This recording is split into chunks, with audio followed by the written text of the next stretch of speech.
Kuya BJ. Kuya BJ's award from Kinder 2.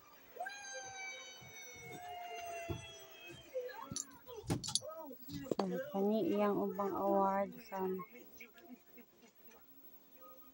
yung uban niya na awards kay mga daot na no ubang medals and ribbons nga daot kay wa na ko nahipusan. Sayang kaayo. This is now karon na katong grade 6 siya.